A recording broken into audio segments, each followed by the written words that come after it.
Bismillahirrahmanirrahim. A'udzubillahi minasyaitonirrajim. Fala tu'jibka amwaluhum wala auladuhum innama yuridullahu liyu'azzibahum biha fil hayatid dunya wa tazhaqa anfusuhum wa hum kafirun. Nah, jadi ayat 55 di sini yang artinya oleh karena itu janganlah harta dan anak-anak mereka membuatmu kagum. Sesungguhnya Allah hendak menyiksa mereka dengan itu dalam kehidupan dunia. Dan kelak nyawa mereka keluar dengan susah payah sedang mereka dalam keadaan kafir. Nah, jadi pada ayat ini Allah memerintahkan kita jangan sampai kita terkagum-kagum, terpukau ya dengan banyaknya harta, kemudian banyaknya anak-anak ya, orang-orang yang kafir ya maupun orang-orang munafik. Nah, jadi kemuliaan ya, ketinggian derajat di sisi Allah bukan berdasarkan tingginya jabatan, harta, anak-anak yang banyak ya. Maka di sini jangan sampai kita kagum begitu ya, sehingga berangan-angan misalnya ya, banyak harta, banyak anak, tetapi dalam artian di sini yang tidak bermanfaat ya untuk akhiratnya. Nah, maka ketika banyak harta ya, banyak anak ya, kemudian juga mungkin tingginya jabatan ya, ataupun yang dimiliki di dunia ini, tetapi tidak menambah ya ketakwaan ya, maka sesungguhnya itu adalah istidraj ya. Pada ayat ini Allah menekankan ketika harta ya khususnya itu ya banyak tetapi tidak digunakan di jalan Allah, maka itu suatu siksaan ya kehidupan di dunia, kata Allah. Karena harta itu ya di dunia itu mencarinya penuh dengan kesulitan ya, dengan susah payah ya, kemudian siang malam bekerja dengan capek ya, lelah ya, kemudian setelah terkumpul ternyata hanya untuk berbangga-bangga misalnya ya, berfoya-foya, sedikit pun tidak ada bagian ya untuk akhirat, maka ini merupakan suatu siksaan ya bagi pemilik harta di dunia. Nah, itu kata Allah sebenarnya harta itu adalah menyiksa dia ya, siksaan tadi berupa kesulitan mencarinya, susah payah ya. Bahkan tidak sempat ya mengingat Allah, tidak sempat beribadah ya, kalaupun beribadah itu hanya sisa-sisa tenaga ya, ibadahnya sangat kurang ya. Maka itu merupakan siksaan. Nah, jadi kita di sini dalam ayat ini Allah perintahkan untuk berhati-hati ya, jangan sampai kesibukan ya untuk mengumpulkan harta ya, kemudian mengurus anak, ini membuat kita lalai ya dalam hal beribadah dan juga mengingat Allah. Nah, ketika sampai terlalaikan tugas utama kita yaitu ibadah ya kepada Allah, maka ini merupakan suatu siksa, kata Allah. Bahkan bukan hanya di dunia. Nah, kelak kata Allah nanti ya, nyawa mereka keluar dengan susah payah. Maka nanti di akhir kehidupannya ya, di akhir hayatnya, dia akan disusahkan ya dalam sakaratul maut ya. Nauzubillah ya, summa nauzubillah. Apalagi misalnya ya ketika anak-anak itu justru misalnya ya mereka berbuat maksiat ya dengan anak yang banyak ya, harta yang banyak, tapi tidak untuk ibadah, tidak menunjang amal soleh.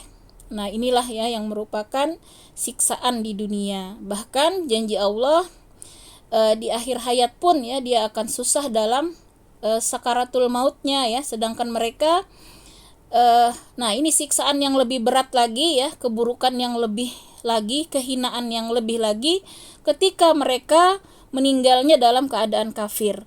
Nah, itu seburuk-buruk kehinaan yang diberikan Allah. Nah, jadi orang-orang yang saat ini ya orang-orang kafir itu dengan bangganya ya menindas umat Islam, dengan bangganya mereka dengan harta, dengan kekuasaan ya. Mereka merasa paling hebat, paling berkuasa, tetapi nanti Allah hinakan berupa kematian dalam keadaan kafir ya. Nauzubillah summa nauzubillah. Itu adalah akhir yang sangat terhina di sisi Allah ya ketika meninggalnya dalam keadaan kafir. Karena ketika meninggal dalam keadaan kafir itu sudah jelas ya, Allah jelaskan bahwa akhir ya orang yang kafir ini akan kekal dan abadi ya mendapat siksaan di yaumil akhir ya. Nah, itu merupakan keburukan yang sangat besar ya di sisi Allah.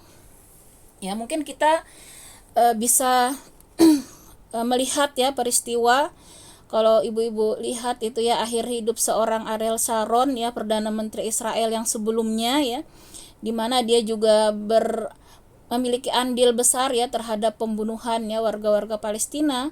Nah, kita lihat berita itu di akhir kehidupannya, sakaratul mautnya itu sampai kurang lebih 8 tahun ibu-ibu. Bayangkan itu, lama sekali ya dia merasakan sakit ya sakaratul maut.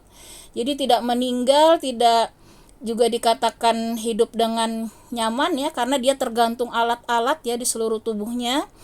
Alat-alat kesehatan yang bisa bertahan itu ya, sampai dikabarkan itu ususnya membusuk ya selama dia koma itu 8 tahun ya. Dan dia terus merasakan kesakitan yang teramat sangat ya, karena sakaratul maut itu sangat sakit ya, digambarkan itu bahkan seperti kulit itu yang paling ringan ya, seperti kulit itu dikelupas ya, kulit itu dikelupas seluruhnya, ditarik begitu ya. Bahkan ada yang digambarkan seperti ditebas 300 pedang ya, saking perih, saking sakitnya. Dan itulah akhir ya seorang Ariel Sharon itu ya, Perdana Menteri Israel, di akhir hayatnya itu 8 tahun ya mengalami sakaratul maut. Nah, ini sudah contoh nyata ya bagi kita untuk bersungguh-sungguh ya dalam kehidupan ini, jangan sampai kita terlalaikan ya oleh dunia.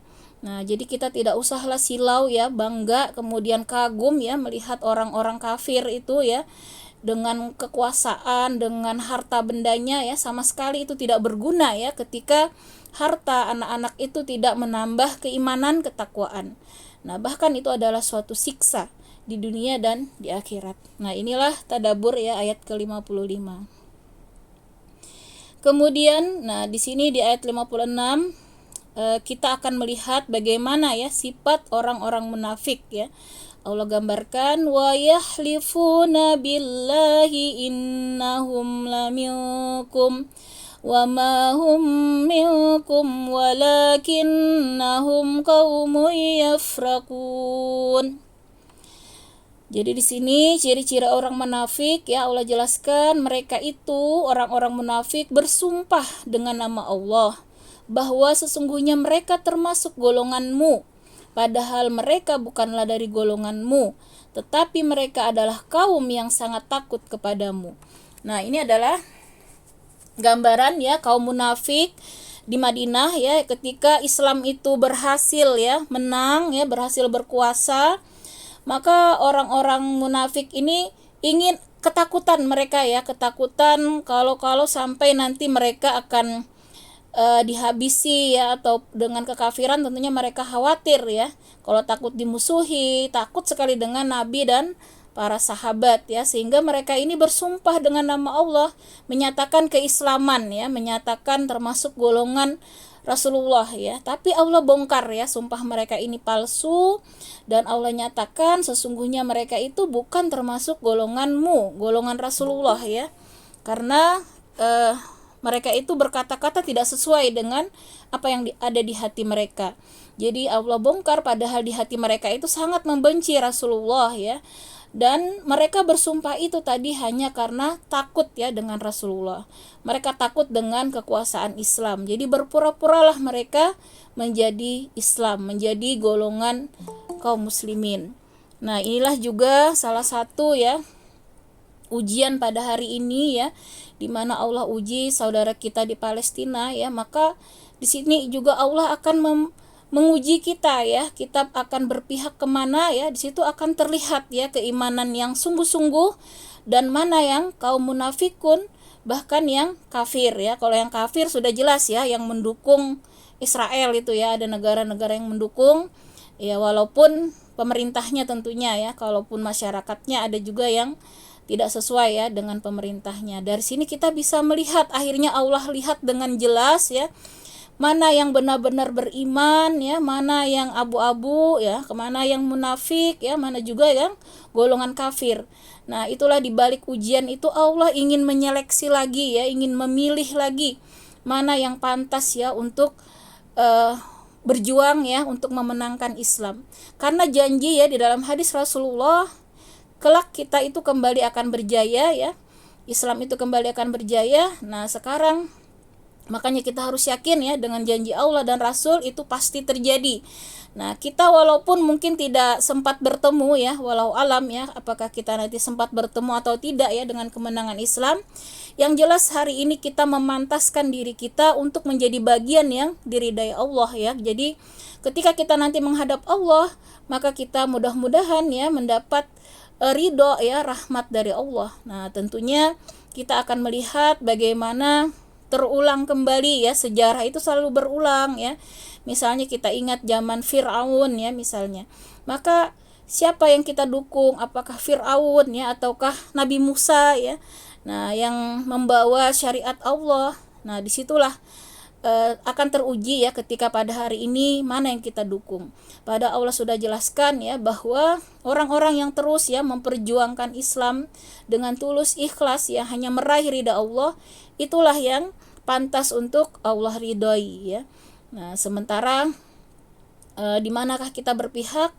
Hari inilah kita tunjukkan ya kesungguhan kita untuk terus ya mendukung ya perjuangan umat Islam di Palestina. Jangan pernah kita kendor ya dalam hal semangat, dalam hal berdoa, dalam hal dukungan, baik harta ya, baik doa-doa kita, maka insya Allah ya semua itu akan tercatat ya sebagai bagian dari penolong-penolong agama Allah. Nah, bagian dari orang-orang yang menolong agama Allah yang memenangkan Islam insya Allah ya. Nah, jadi disinilah gambaran ya kaum munafik itu mereka dari mulutnya mengatakan golonganmu ya kata Allah di sini, tetapi di belakang ya, di belakang mereka itu sangat membenci Rasulullah, bahkan mereka telah menyusun kekuatan untuk memusuhi Islam. Nah, inilah kaum munafikun ya. Kemudian di ayat 57 digambarkan lagi sifat orang munafik itu pengecut ya, penakut. Nah, kita lihat di sini. Lau yajiduna malja'an aw magharatin aw muddakhalan lawallau ilaihi wa hum yajmahun. Seandainya mereka memperoleh tempat berlindung, gua-gua atau lubang-lubang dalam tanah, niscaya mereka pergi lari ke sana dengan secepat-cepatnya. Nah, jadi mereka itu ketakutan ya, orang-orang kafir, orang-orang munafik itu takut berperang ya. Nah, sebagaimana kita lihat sehari ini ya, Allah saksikan ya ayat-ayat ini kembali terulang ya, kita melihat bagaimana kaum Zionis ya itu ketakutan ya ketika perang darat ya. Mereka beraninya kalau pakai bom lempar ya sana sini ya. Tapi kalau perang darat itu sampai di medsos itu kita bisa lihat ya, mereka itu pakai pampers ya. Saking takutnya karena terkencing-kencing ya. Nah, itu fakta ya, yang ada itu fakta, sedangkan mereka memang banyak membuat kebohongan-kebohongan ya. Jadi kita melihat ayat-ayat ini nyata ya, terpampang karena surat At-Taubah ini memang terkait perang ya. Hari ini kita melihat dengan nyata ayat-ayat ini ya, kebenaran ayat-ayat ini kembali terulang ya, sifat orang-orang kafir, orang-orang munafik ya, maka mereka itu sangat takut ya. Bahkan ini data ya pada hari ini ya, beberapa waktu ini orang-orang Israel itu mengkonsumsi obat penenang itu sangat meningkat ya, berapa persen ya, lebih dari 30% peningkatan ya, membeli obat-obat penenang yang bahkan akhirnya didatangkan ya lewat udara ya, karena pada hari ini kesulitan transportasi darat ya, mereka datangkan itu obat penenang dalam jumlah besar karena mereka tidak tenang, takut ya. Mereka bahkan di sini Allah ceritakan kalau ada tempat berlindung ya, baik gua ataupun lubang-lubang dalam tanah, mereka akan lari secepat-cepatnya. Nah, jadi itulah ya gambaran orang-orang kafir, orang munafik ya. Mereka sangat takut ya untuk berperang ya, untuk mendukung ya kemenangan mereka itu takut ya. Nah, sedangkan kita umat Islam justru ya yang berhasil menang ya, kita lihat beberapa perang sebelumnya itu adalah orang-orang yang tidak takut ya dengan kematian ya, bahkan mereka menjemput dengan gembira ya, karena syahid ya. Masya Allah, hari ini 7.000 lebih ya saudara kita luar biasa ya mendapat syahid di sisi Allah ya. Jadi pada hakikatnya mereka memperoleh kemenangan ya, karena bagi kaum muslimin yang benar imannya ya, berjihad itu mati syahid atau hidup mulia. Artinya walaupun hidup ya, kita lihat mereka ada yang hidup dengan matanya tidak ada ya, tangannya buntung akibat bom ya. Masya Allah, itulah hidup mulia ya, walaupun mereka dengan segala keterbatasan ya akibat perang ya, mereka hidup dengan kaki yang putus, tangan yang putus ya, kita lihat itu ya, itulah hidup mulia. Mereka tetap tegar ya dengan takdir Allah. Itulah pilihan mereka ya, mati syahid ataupun hidup mulia. Hidup dengan segala kekurangan mereka terima ya dengan ridho. Nah, inilah pemicu semangat kita ya untuk sungguh-sungguh senantiasa mendekatkan diri kepada Allah, agar iman kita ini murni ya, jangan sampai kita tergolong ya orang-orang munafik ini ya. Jadi dengan tadabbur Al-Quran ini semakin ya, mudah-mudahan semakin menguatkan iman kita. Kemudian kita lihat lagi sifat mereka ya, di ayat 58. Artinya ini sifat-sifat mereka ini menjadi pelajaran bagi kita untuk jangan sampai kita ada ya memiliki sifat-sifat seperti ini. Jadi pada hakikatnya ayat-ayat Al-Quran ini kan untuk kita ya, karena tidak mungkin ya mereka itu detil membaca Al-Quran kemudian mentadaburi ya. Ini sebenarnya untuk kita ya, kita umat Islam, supaya bisa mendeteksi ya penyakit-penyakit hati di dalam diri kita. Jangan sampai ada bibit-bibit penyakit kemunafikan, apalagi tadi kekafiran ya. Nah, kita melihat lagi sifatnya ya. Tadi yang pertama, mereka berdusta ya dalam hal keimanan, kemudian juga tadi pengecut ya, penakut ya, untuk berjuang itu takut ya. Kemudian ini yang ketiga ya, Allah jelaskan, wa minhum may yalmizuka fis sadaqat fa in u'tu minha radu wa illam yu'tau minha idahum yaskhatun. Di antara mereka ada yang mencela engkau Nabi Muhammad dalam hal pembagian sedekah-sedekah, zakat atau rampasan perang. Jika mereka diberi sebagian darinya, mereka bersenang hati, dan jika mereka tidak diberi bagian, dengan serta-merta mereka marah. Nah, jadi pada zaman Rasulullah ya, tentunya syariat itu sudah diterapkan ya di Madinah, termasuk perkara sedekah maupun zakat ya, di mana pembagian zakat itu sudah Allah tetapkan ya kepada 8 asnaf, yaitu 8 golongan. Nanti akan dijelaskan ya di ayat berikutnya. Nah, kemudian terkait juga rampasan perang ya, itu Rasulullah membaginya berdasarkan juga petunjuk dari Allah. Jadi sama sekali bukan untuk kepentingan Rasulullah ya. Sementara di sini orang-orang kafir, orang-orang munafik itu ya, mereka ada yang berucap ya, mengucapkan bahwa Rasulullah tidak adil. Nah, itu maka dikatakan itulah sifatnya ya, mencela Rasul. Maka Rasul ya menyatakan, kata Rasul, kalau aku tidak adil, siapa lagi yang berbuat adil ya di muka bumi ini ya. Maka Allah langsunglah di sini membalas ya sifat-sifat mereka itu. Allah jelaskan bahwa ketika ya mencela Nabi Muhammad ya, apapun itu ya, baik fisik, baik perbuatan, maka di sisi Allah itu murka Allah sangat besar ya. Nah, jadi mereka itu tidak percaya ya dengan pembagian yang diberikan Rasul ya. Jadi Rasul ketika itu diantaranya ketika membagi rampasan perang Hunain ya, Rasul membaginya sesuai yang Allah berikan petunjuk, yaitu Rasul mendapat 1/5, tapi ya Rasul sedikit pun tidak mengambil ya harta itu. Yang 1/5 itu justru Rasul bagikan lagi kepada fakir miskin ya, kepada orang-orang yang memenuhi tadi ya kriteria dari 8 golongan ya, termasuk yang berperang itu juga ada bagian ya. Nah, itulah orang-orang munafik tadi ya, orang-orang kafir itu tidak senang ya dengan pembagian itu. Tapi kalau mereka diberi ya, mereka diam untuk sementara. Tapi kalau sudah tidak dapat bagian ya, luar biasa ya, mereka di belakang itu mencela ya Rasulullah.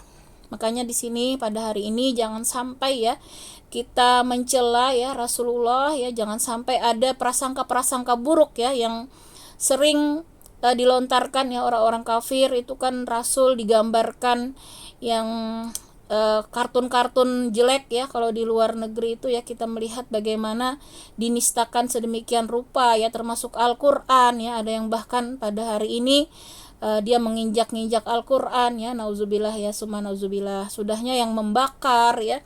Itulah salah satu bentuk mencela ya, mencela Allah, mencela Rasul ya. Maka itu perbuatan yang sangat buruk di sisi Allah.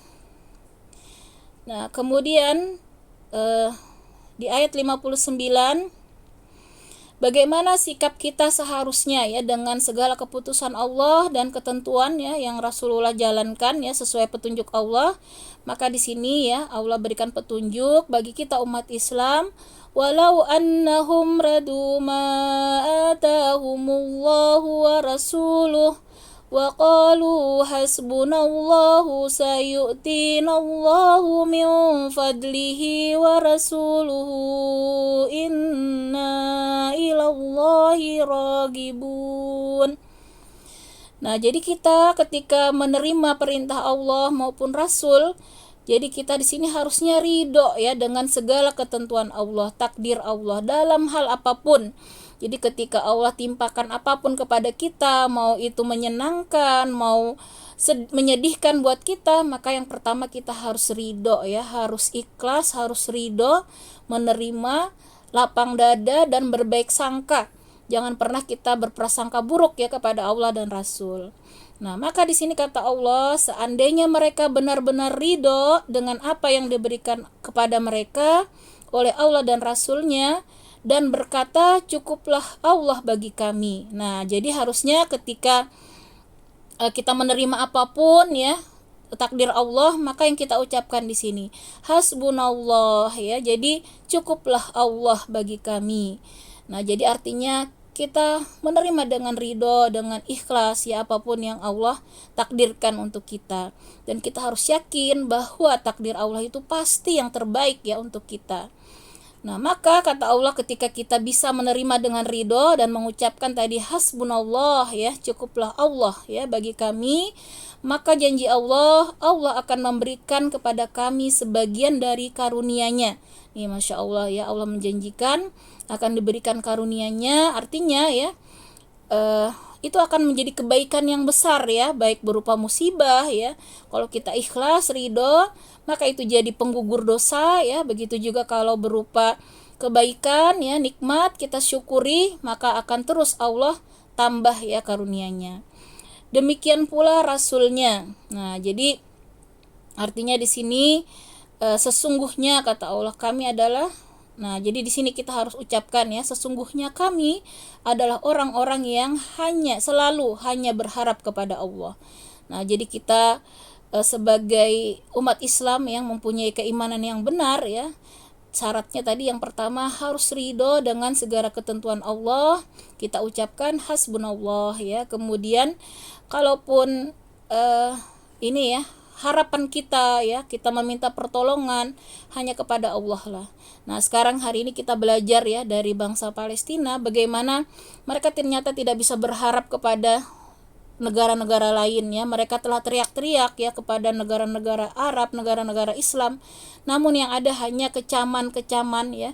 Akhirnya mereka berjuang sendiri dan mereka sadar ya bahwa hanya kepada Allah lah mereka berharap. Jadi saat kemarin ya kurang lebih 3 hari tidak ada total ya komunikasi, kemudian juga listrik, air semua ya diputus ya. Maka benar-benar yang tidak bisa putus kata mereka itu hanyalah berharap kepada Allah ya. Jadi komunikasi yang tidak bisa diputuskan adalah komunikasi dengan Allah. Dan ini menjadi pelajaran bagi kita untuk hanya meminta tolong, hanya berharap kepada Allah.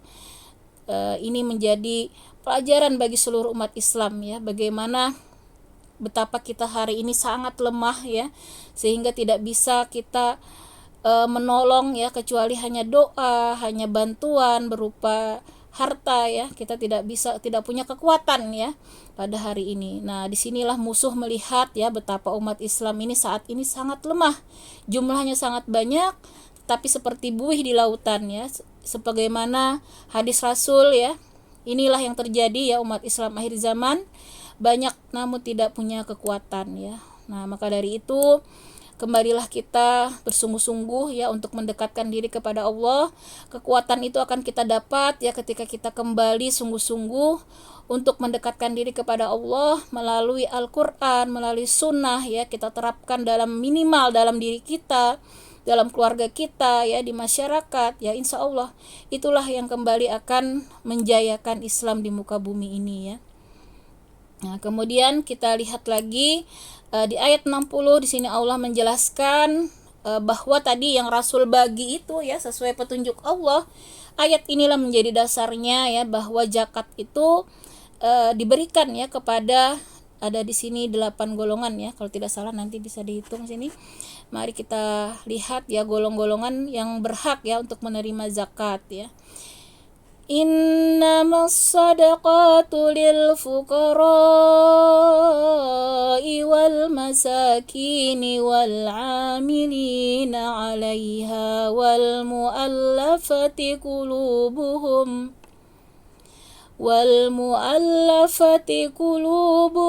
wa fir riqabi wal gharimina wa fi sabilillahi wa banis sabil faridatan minallah wallahu alimun hakim.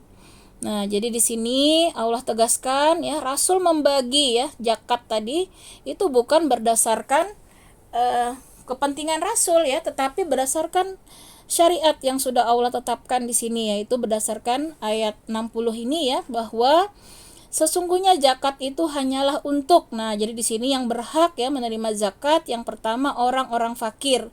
Ini menurut ulama sudah sesuai urutannya yang prioritas ya.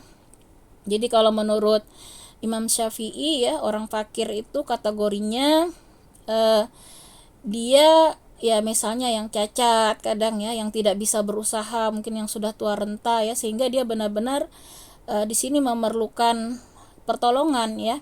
Namun biasanya mereka itu tidak menunjukkan ya ketidakmampuannya, jadi mereka tidak meminta-minta. Jadi Masya Allah ya, orang inilah yang paling layak ya ditolong untuk pertama kali. Jadi walaupun mereka ini kekurangan tapi tidak pernah meminta-minta ya, seperti orang mengemis-ngemis itu tidak pernah ya mereka ya. Mereka tutupi ya kefakirannya dengan senantiasa bersyukur ya, menerima apa adanya ya. Nah, maka inilah yang paling berhak menurut Islam yang pertama kali ya diprioritaskan untuk diberikan zakat. Kemudian yang kedua ini orang miskin ya. Jadi mohon maaf ini ya, untuk fakir miskin ini para ulama ada berbeda pendapat ya. Nanti silakan saja yang mana ya yang mau diyakini. Ini hanya salah satu saja ya, Imam Syafi'i, karena masih ada menurut ulama yang lain ada sedikit perbedaan ya. Kalau menurut Imam Syafi'i, miskin ini ya dia sudah mempunyai penghasilan ya, tetapi tidak mencukupi ya. Jadi dia masih sangat perlu ya untuk dibantu. Nah, biasanya sih yang orang miskin ini kadang masih ya berusaha untuk meminta ya. Nah, seperti yang kadang ya mungkin dia tidak tidak menutupi memang ya, kadang ada meminta gitu ya, untuk meminta bantuan. Nah, jadi ini prioritas kedua ya, orang miskin yang sudah punya usaha tetapi masih sangat kekurangan ya, belum menutupi untuk kebutuhan pokoknya ya. Jadi ini yang dimaksud kebutuhan pokok ya ibu-ibu, bukan kebutuhan sekunder ya, tapi kebutuhan primer ya. Kemudian para amil zakat ya, jadi para amil ini juga berhak ya mendapat bagian ya, karena mereka itu harus profesional ya, bahkan itu menjadi suatu pekerjaan ya yang memang harus digaji ya, dibayar ya melalui uang zakat, itu ada bagiannya ya, karena mereka sebenarnya harusnya ya itu jadi pekerjaan profesional, bukan sampingan ya.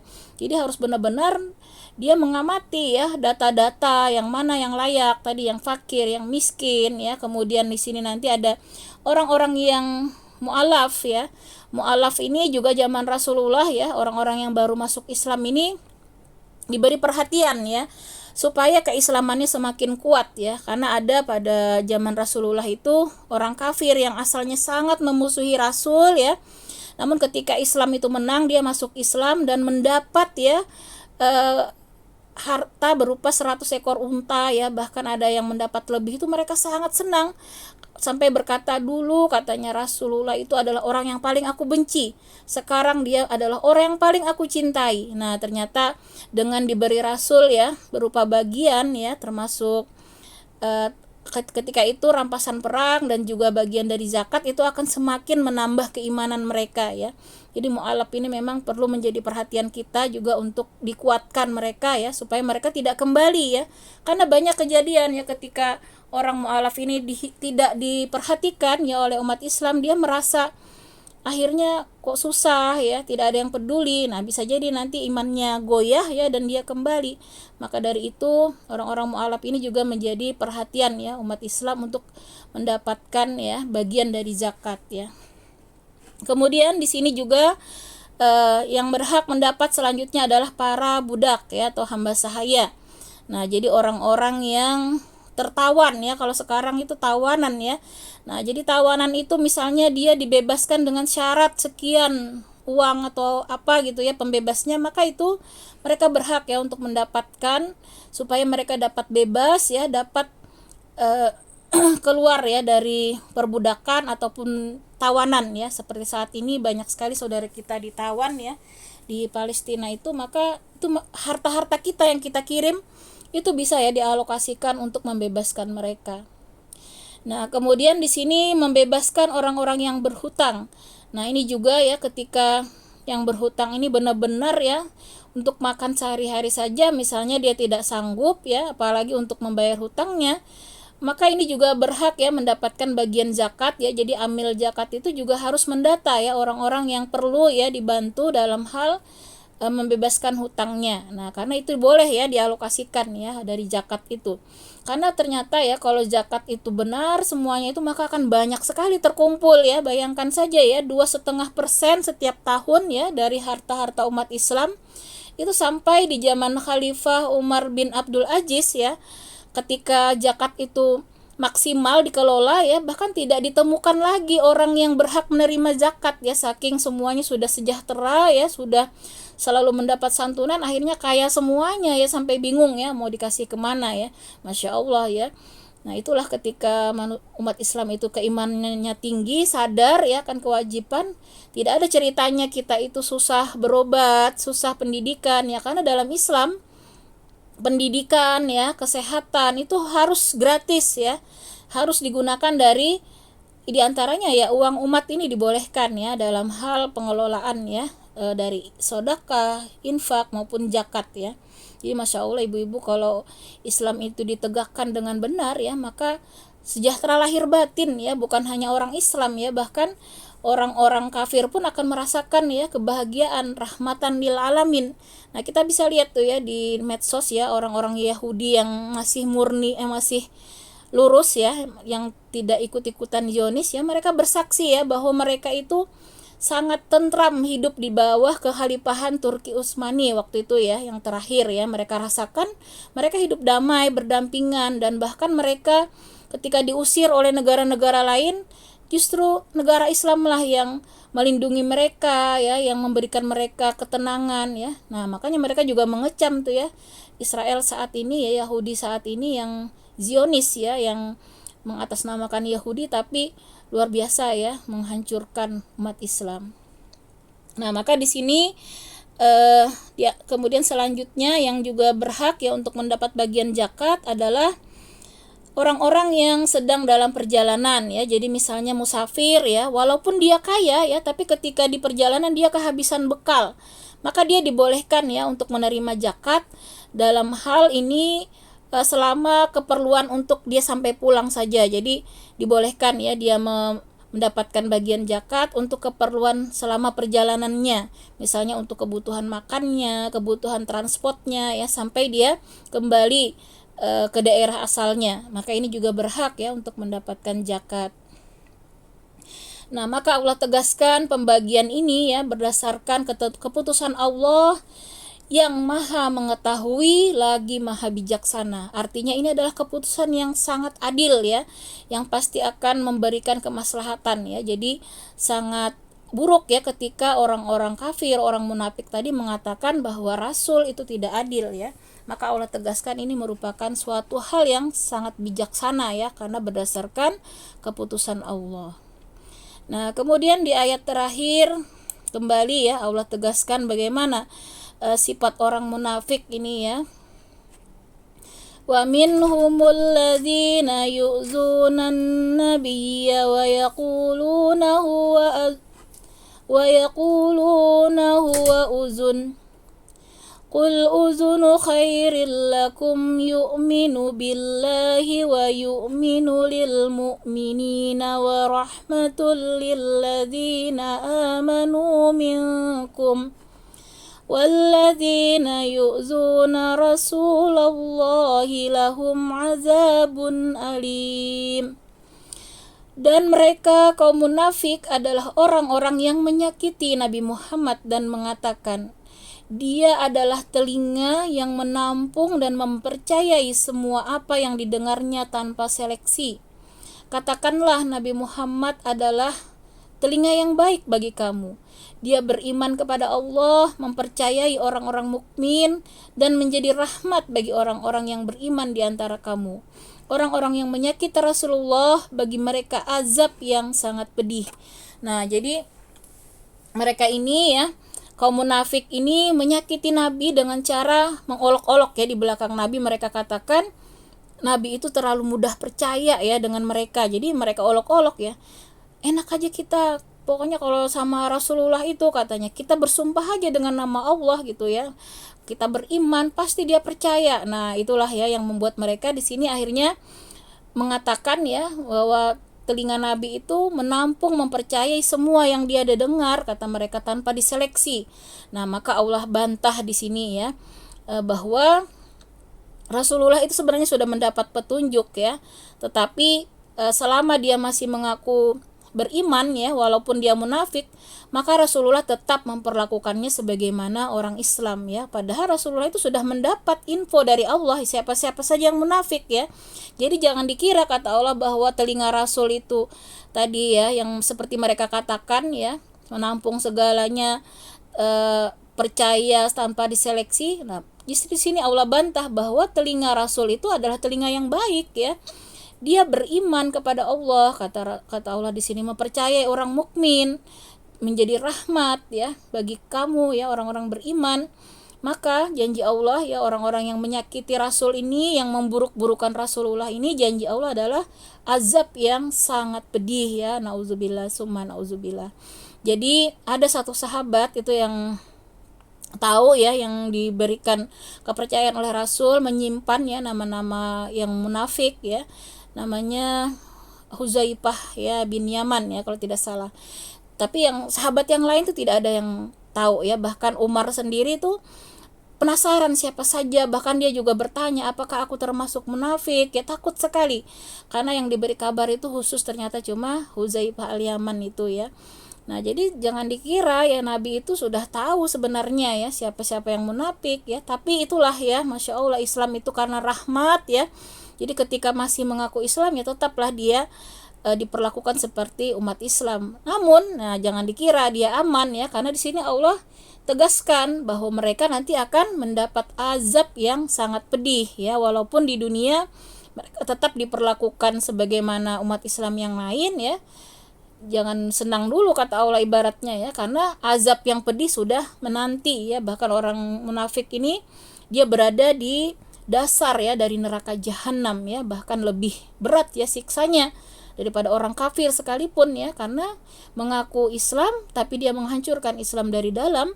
Itulah musuh yang justru lebih berat ya dibandingkan orang-orang kafir ya. Jadi orang Islam tapi memusuhi Islam, nah itu sangat berat ya di sisi Allah ya, azab Allah sangat pedih. Nah, karena itu banyak sekali ya ayat munafik ini supaya kita di sini berhati-hati ya, waspada, karena sangat berat ya, kadang kita merasa aman ya dengan iman kita, tapi dengan kata-kata seperti ini tadi ya, menyakiti Rasul, menghina umat Islam, menzalimi ulama ya, bisa jadi ya tergolong kategori orang munafik ya. Jadi inilah ya pelajaran mengapa banyak sekali, bahkan ada satu surat khusus ya, surat Munafikun ya. Kalau kita lihat dulu, kita tadabbur Al-Baqarah juga, itu yang lebih panjang pembahasan tentang orang munafik ya dibandingkan orang kafir, orang muslim ya. Karena kalau orang kafir sudah jelas dia memusuhi ya terang-terangan, tapi orang munafik ini yang bahaya ya. Dia bersama kita, hidup dengan kita, tapi justru menghancurkan Islam dengan kata-katanya, dengan perbuatannya ya, dan lain-lain. Wallahu alam bisawab. Segala kebenaran adalah dari Allah, dan segala khilaf saya memohon ampun kepada Allah, dan juga mohon maaf kepada ibu-ibu semua. Demikian tadabbur kita pada hari ini.